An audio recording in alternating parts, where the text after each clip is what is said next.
Hey, good afternoon, family. How y'all doing? This is Ryan Jackson from Ryan Jackson LLC. Hope you guys are having a blessed and wonderful day. Today is Monday, the first day of the work week.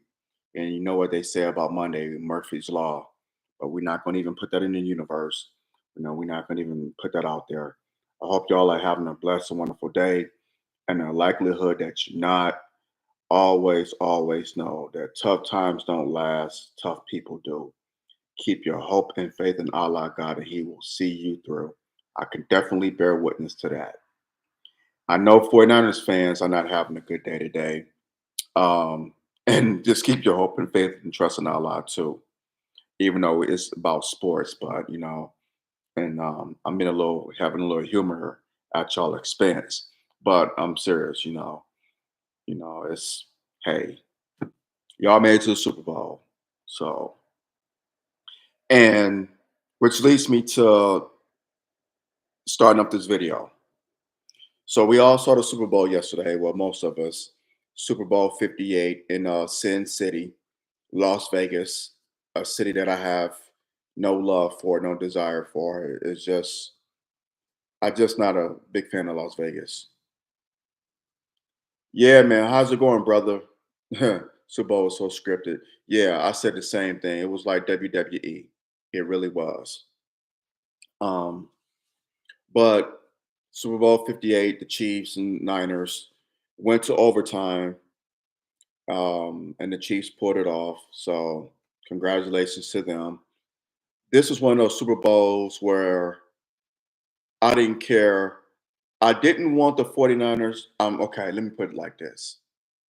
I'm happy the 49ers lost, but I'm not happy that the Chiefs won, if that makes sense. Let me repeat that again.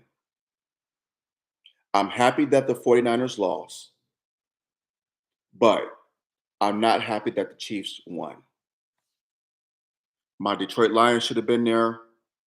Thanks to Dan Campbell, Dan Gamble, that hick down in Texas. Man, we just you gotta trust me, man. You gotta trust me, man. Yeah, yeah, we trusted in you. And you called bad plays that second half, and look what happened. So we put our trust in you. One more year, mofo, one more year. But that's neither here or there. It's not about him. This is about last night. It was a slow game. It was boring. That first quarter was 0-0. At halftime, it was what, 10-3. 49ers turned the ball over. McCaffrey fumbled in the Chiefs' red zone. Okay. And then Pacheco fumbled uh, in the 49ers' red zone. So it was tick for tack. Something notable happened after the Chiefs turned the ball over. So on the sidelines, Travis Kelsey had came over. He was mad, was yelling at Andy Reid. He ran up on him and he bumped him, kind of like shoved him. Did y'all see that? Did y'all see when Travis Kelsey did that? He shoved that man. He was and Andy Reid kind of stumbled to the side. He didn't fall, but I'm like, really, really, Travis Kelsey, you got away with doing this? Really? Could you imagine if that was Chris Jones, the defensive tackle on the Kansas City Chiefs? This brother is 6'6", 310 pounds. Could you imagine if he ran up on Andy Reid and did that? They would have called the Las Vegas Metropolitan Police. They would have called them in a nanosecond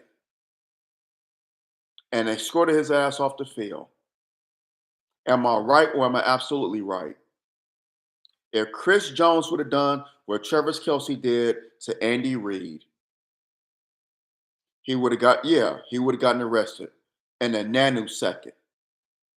They would have called Las Vegas Metropolitan Police.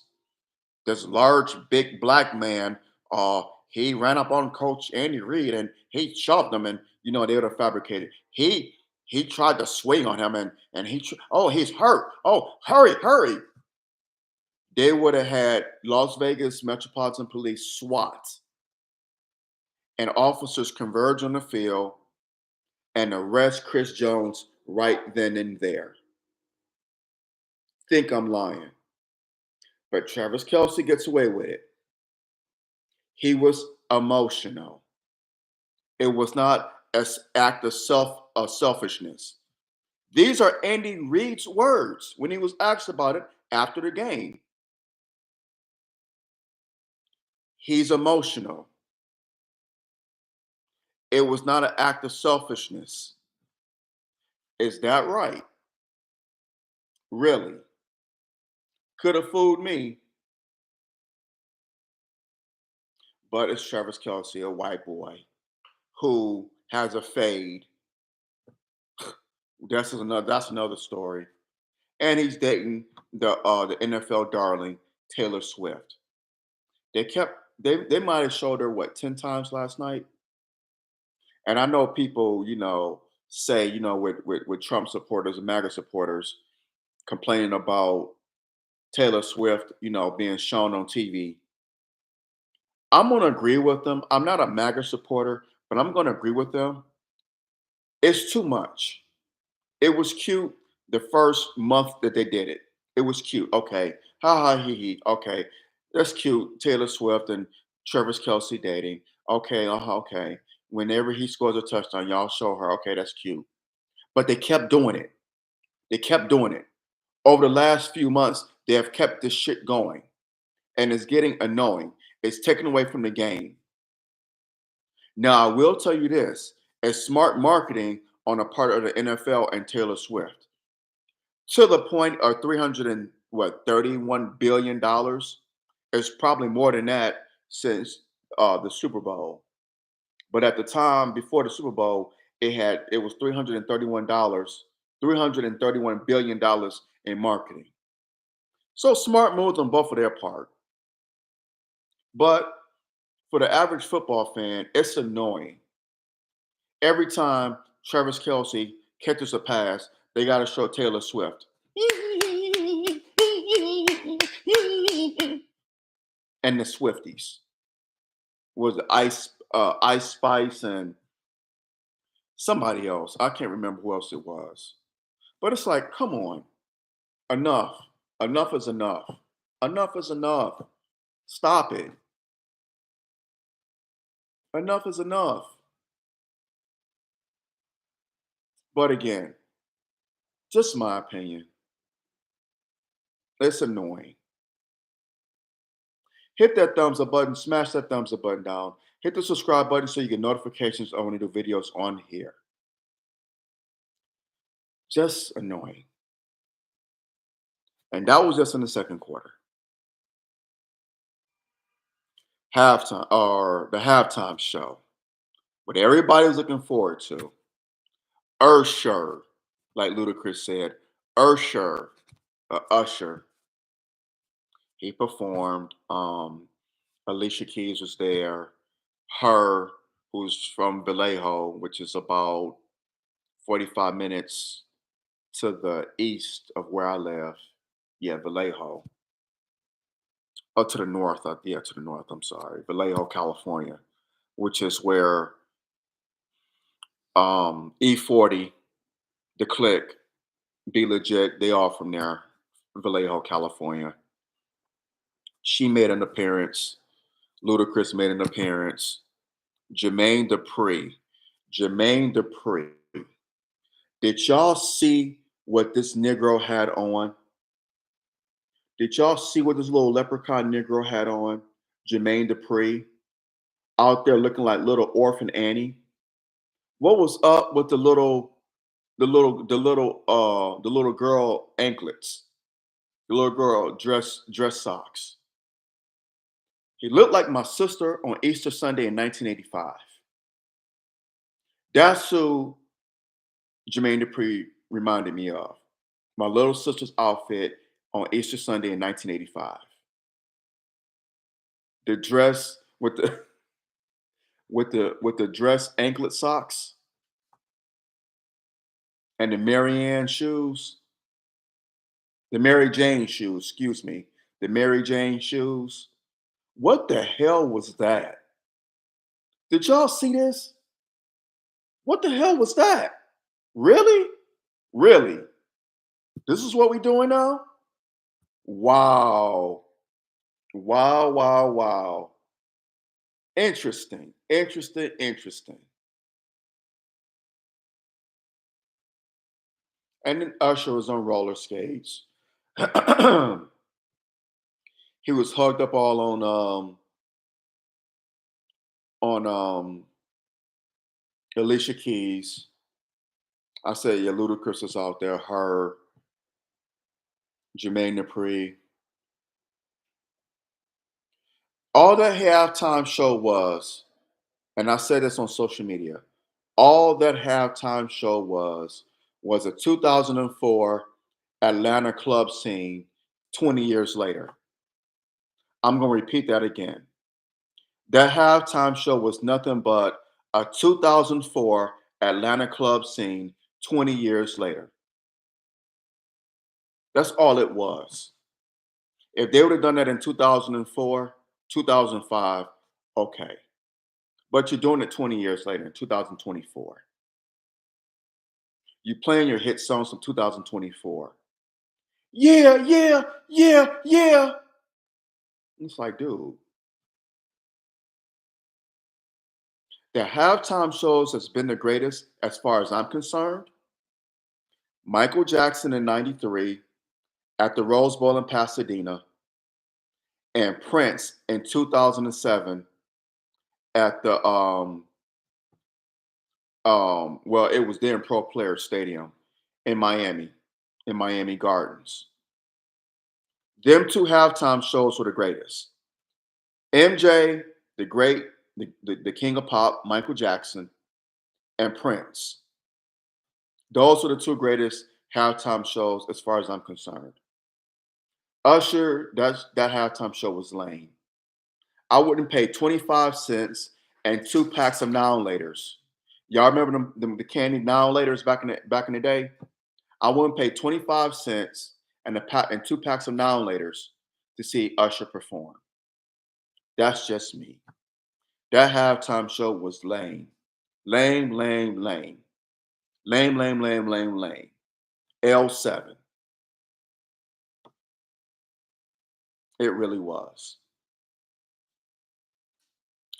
Third quarter. For some reason, Kyle Shanahan got Dan Campbell-itis and stopped going with what worked.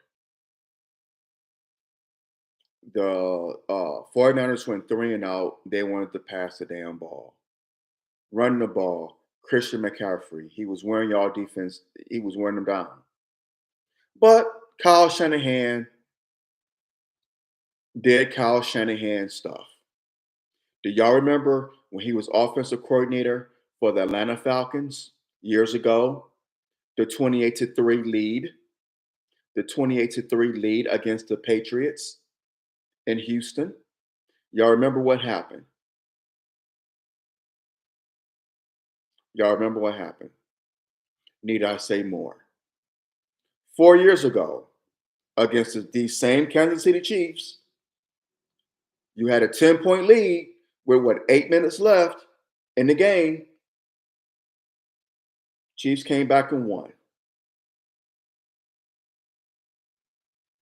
Did they score 21 points in that game in that fourth quarter in Super Bowl 54? Anyway, they came back and won.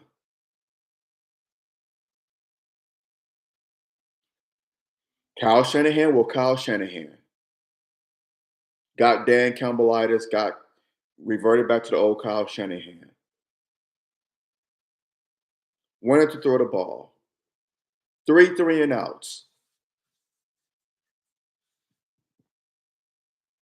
And that fourth quarter was interesting because you had the blocked field goal and you left a point on the board. Chiefs come down, kick a field goal. Game goes into overtime. Overtime. Players, multiple players on the 40, excuse me. So, game goes to overtime. Before I even get into that, what the players said, game goes into overtime. 49ers win the toss. Heads, tails. Niners call tails. They win the toss. Instead of deferring, they elected to get the ball. They elected to receive, to get the ball. They got the ball. They did get the ball. That they did. They kicked the field goal. Now it's 22-19. Chiefs go down, score a touchdown. Game over. Drive home safely. Congratulations to the Chiefs. You're now Super Bowl champions of Super Bowl 58. What are you going to do now? I'm going to Disney World and Disneyland too.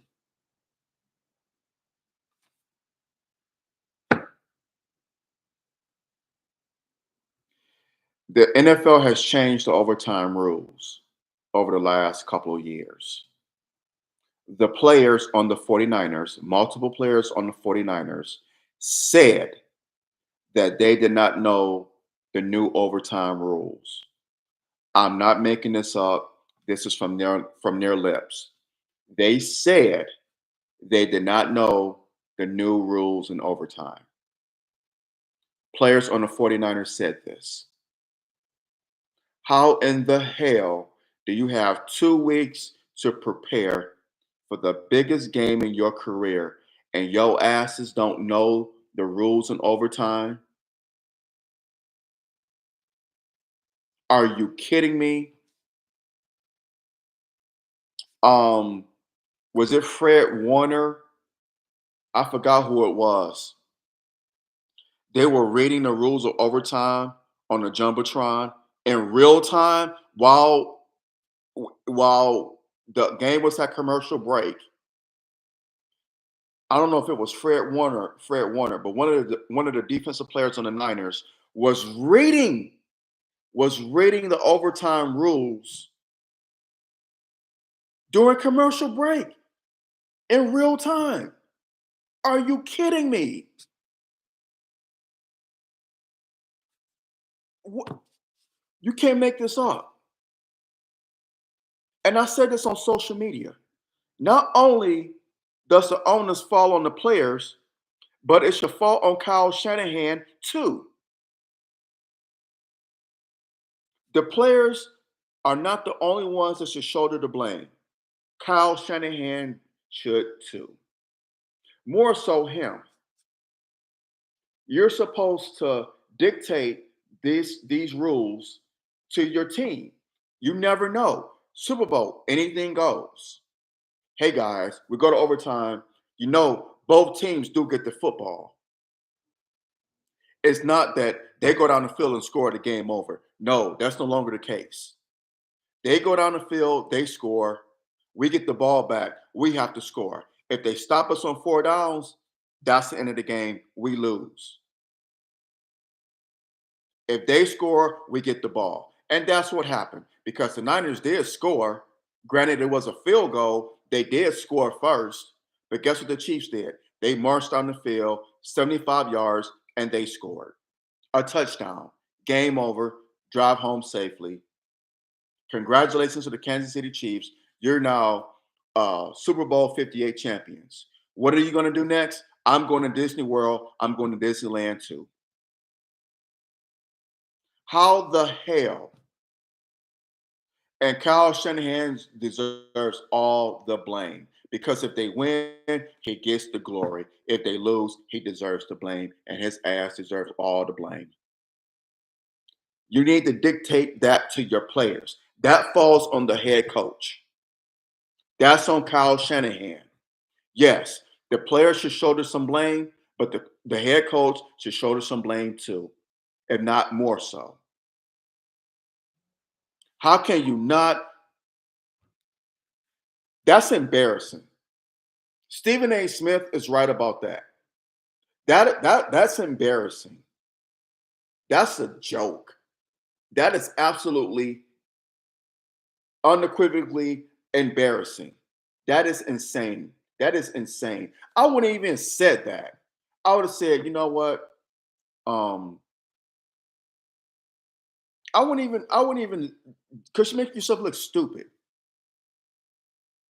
And then Kyle Shanahan is also getting blamed even before that. He's getting blamed for not deferring. He thought his offense was going to win the game. Newsflash, your offense stalled, bruh. They stalled in that fourth quarter. They stalled. People say, well, you could have said, hey, your defense was tired. And I get it. I get it. You wanted your offense to come out there and win the game because your defense was tired. Now, that makes more sense than to say, well, we're going to win it on the third possession. The third possession, the third possession, this is what Kyle Shanahan said out of his mouth. We're going to win it on the third possession. What are you talking about? But this goes back to knowing the rules of overtime. Both teams get the football. Both teams get the football. It's no longer they've changed the rules in the playoffs for the wild card, the divisional round, the conference championship, and then the Super Bowl. They changed the rules for the playoffs, including the Super Bowl. Again, the divisional round, no, excuse me, the wild card, the divisional round, the conference championship, and the Super Bowl. It's not like the regular season. Overtime is not like the regular season. You have got to know that. That goes back to coaching. Kyle Shanahan. Well, Kyle Shanahan. And he Kyle Shanahan. There's a brother that I follow on social media. He's a diehard Niners fan. He said that Kyle Shanahan has turned the 49ers into the Buffalo Bills. It's been a long time since y'all won a Super Bowl. The 1994 season when y'all beat San Diego 49-26. Super Bowl 29? Yeah. Super Bowl 29. That was a long time ago. Long, long time ago. But Kyle Shanahan, well, Kyle Shanahan. That was a freakish I wanted to touch on this too. That was a freakish injury that Dre Greenlaw suffered. He going out to the field, and then next thing I know, the man grabbing his leg and is writhing in pain. I'm like, what the hell happened to him? What the hell happened to him? He was going onto the field. Next you know, he grabs his leg and he's down on the ground, writhing in pain. What? Achilles. He tore his Achilles. Was out for the rest of the game. Um, Debo Samuel injured his hamstring. He played, but he wasn't really effective. George Kittle injured his right shoulder. He stayed in the game, but he really didn't. He really hasn't outside. He really didn't contribute much. He didn't contribute much in the conference championship game against the Lions, and he didn't contribute much last night either.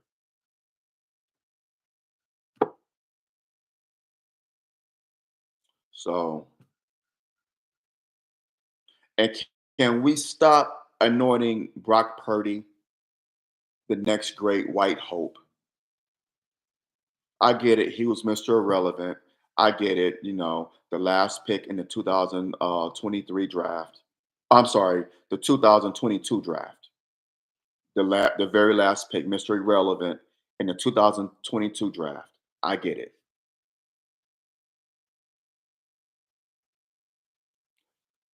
The the kid is not the next great white hope.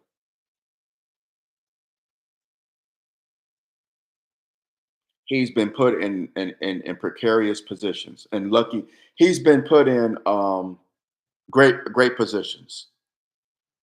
He's been lucky, but he's not the next Joe Montana. He's not Steve Young. He's not. Better than Jimmy Garoppolo? Okay, I give you that. But to say he's better than that, he the next Joe Montana, Steve Young, no, no, no, no. Montana won 4 Super Bowls. Four. Steve Young won one. Brock Purdy,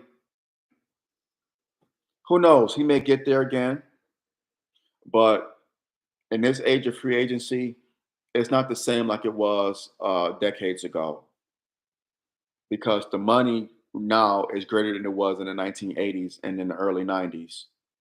Free agency, teams could just take your coaches and take your players. It was easier then to win because those teams stayed together. The only thing that broke those teams apart was injuries, retirements. Now, with free agency, money talks, and blank walks. It's hard to keep teams together long term. It's hard to do it. It is hard.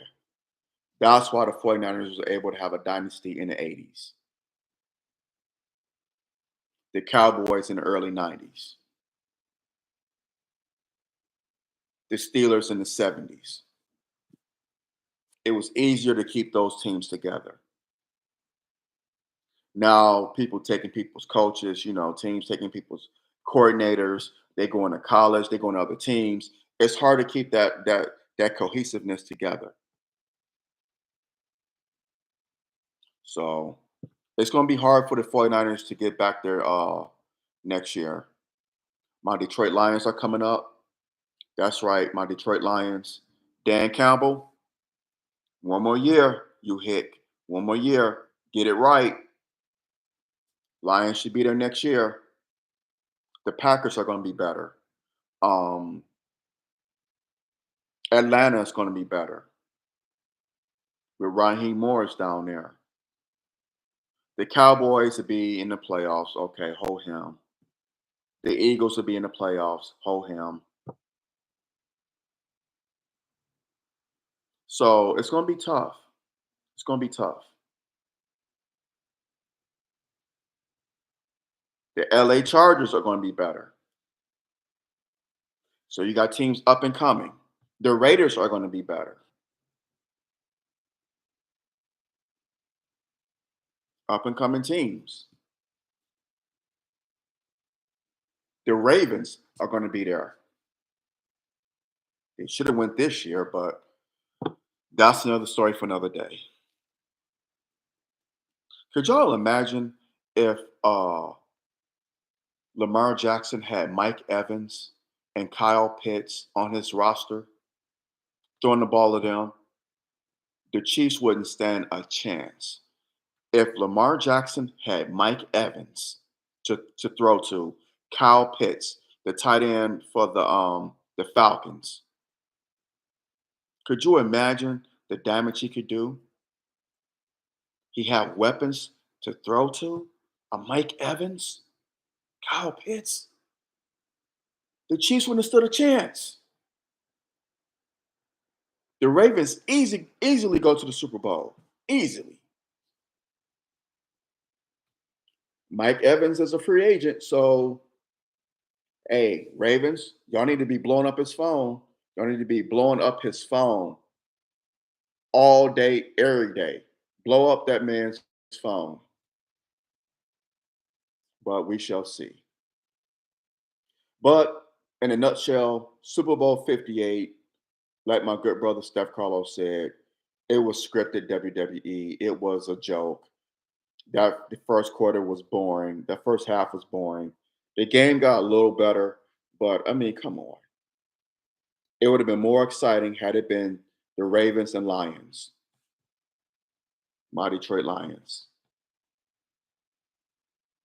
the Baltimore Ravens, Detroit. That would have been more exciting. A good brother of mine shared a meme with me that said Roger Goodell was on the phone with the head of officials for the NFL and was like, "We can't have Baltimore niggas and Detroit niggas converging on Las Vegas." I'm not making this up. A good brother of mine shared that meme with me. Roger Goodell was on the phone with the head of NFL officials, pretty much saying that we can't let the Baltimore Ravens beat the Chiefs and we can't let the Detroit Lions beat the 49ers. So there you have it. It was scripted. But I had to watch it for the new I had to watch it for the sake of speaking on it and doing this, I had to do this video on it because again, this is like a digital barbershop where black people watch the Super Bowl. Everybody's talking about it, so I'm talking about it. And I just want to give my take. I didn't care who won. I didn't again, I'm happy the Niners lost. I'm not happy that the Chiefs won. Didn't like either team. I didn't have a dog in the fight. My Detroit Lions should have been there. We were 8 minutes away, literally 8 minutes away from going to the Super Bowl, first in franchise history. But whatever. I think if the Chiefs would have played the Lions would have beat the Chiefs. It's no way. But then again, like I said, Patrick Mahomes, he's the golden boy now. Light skinned black man, has a white woman on his arm, has white children, essentially. They love Patrick Mahomes. He has these State Farm commercials. He the new Tom Brady. They're grooming him to be the new Tom Brady. So,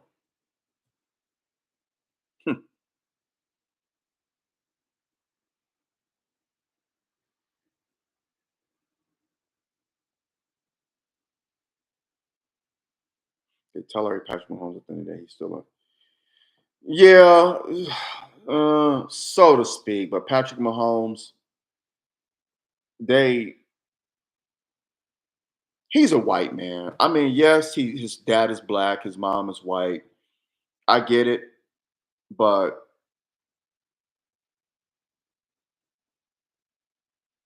they love Pat Mahomes. They love Patrick Mahomes. Again, he has the white woman on his arm. His daddy married to a white woman. They have white children.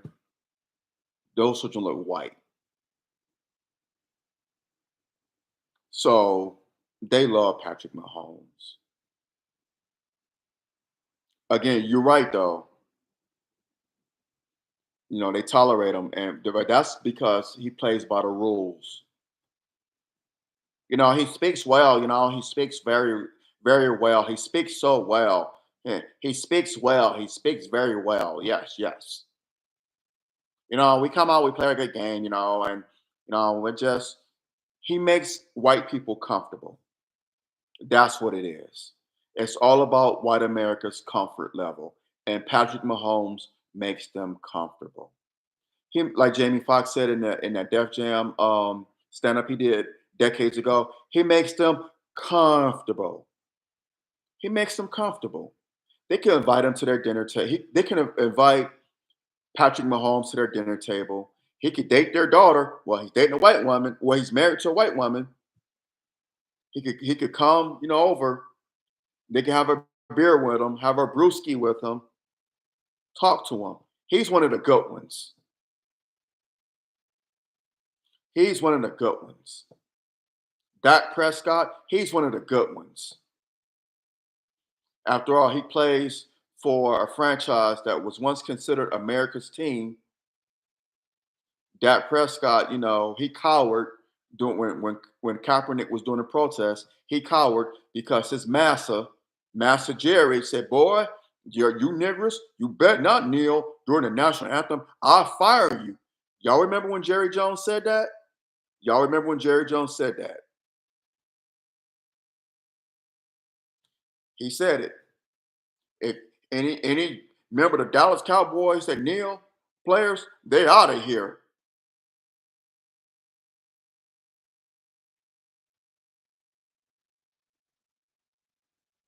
Yeah, you better not kneel.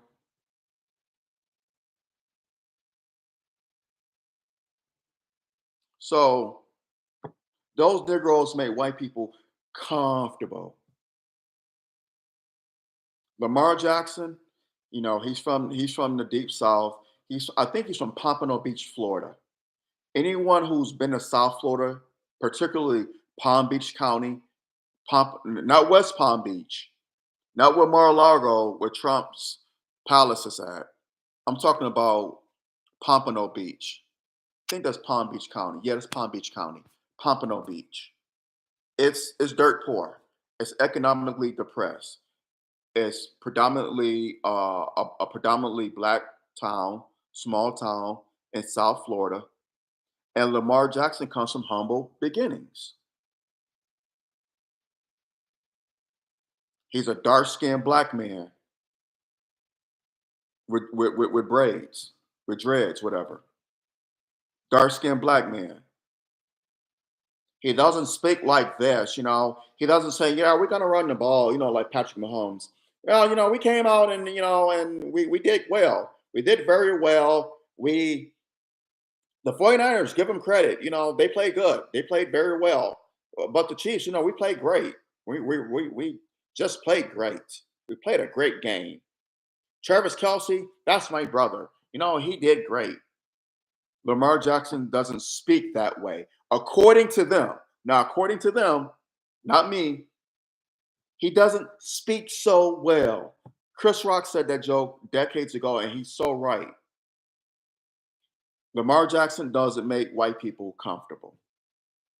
He's the MVP, and like a good brother of mine said, they respect him on the field, but not in the house. I'm going to repeat that again. They respect Lamar Jackson on the field, but not in the house. Meaning, he's a field nigger, not a house nigger. Patrick Mahomes, Dak Prescott are house niggas. Have you asked yourself this? Have you wondered why Lamar Jackson doesn't have any endorsements? You don't see him on a McDonald's commercial, a Pepsi commercial. Uh, you damn sure ain't gonna see him on the State Farm commercials. Hell, you won't see him on the Popeyes chicken commercial. But I mean, Patrick Mahomes is everywhere. Those cheesy State Farm commercials. Hell, I seen Dak Prescott on a was it a T-Mobile commercial? I seen Dak Prescott on a couple of commercials, but not Lamar Jackson. I wonder why that is. And this is the Doug Williams treatment again. Doug Williams won a Super Bowl, destroyed John Elway. That was one of my favorite moments in sports history. I will never forget it. January 29th, 1988 was a great day for me as an 11-year-old, almost 12-year-old black child. I could not wait to go to school the next day because those white kids were mad that a black man beat their Lord and Savior, John Elway, beat their hero. I was happy that Doug Williams, those of you who are old enough to remember, this was 36 years ago, did Doug Williams get any national endorsements? You're right, that's right. The Skins, now the Commanders, but they were known as the Washington Redskins then. They don't even acknowledge Doug Williams. You're absolutely right. They don't. And it's a damn shame. My dad said that when he was alive.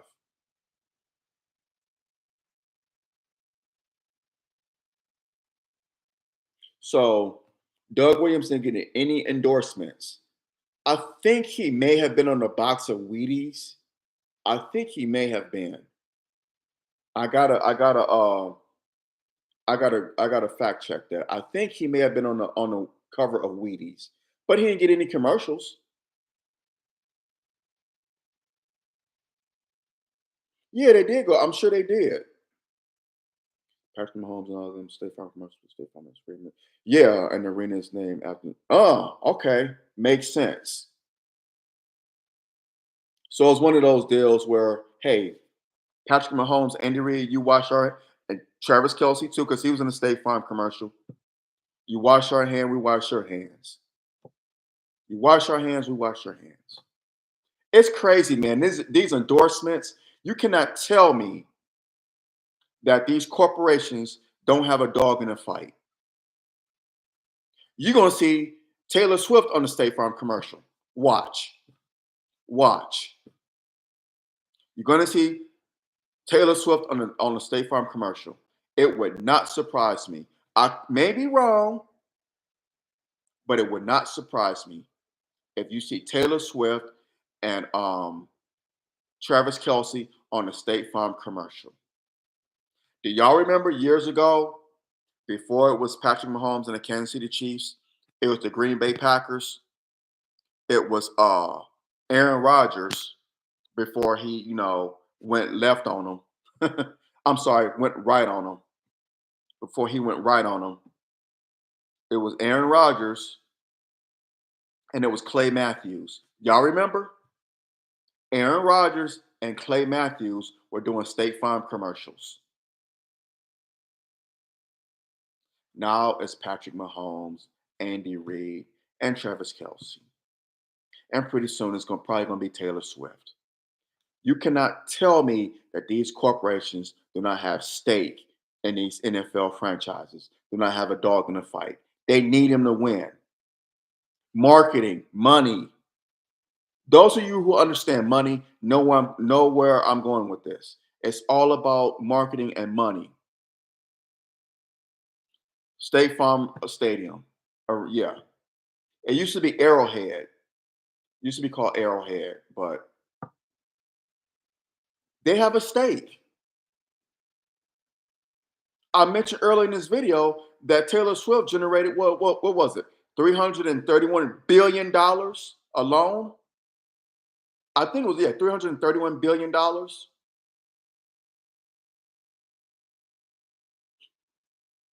You can't tell me they don't have a stake.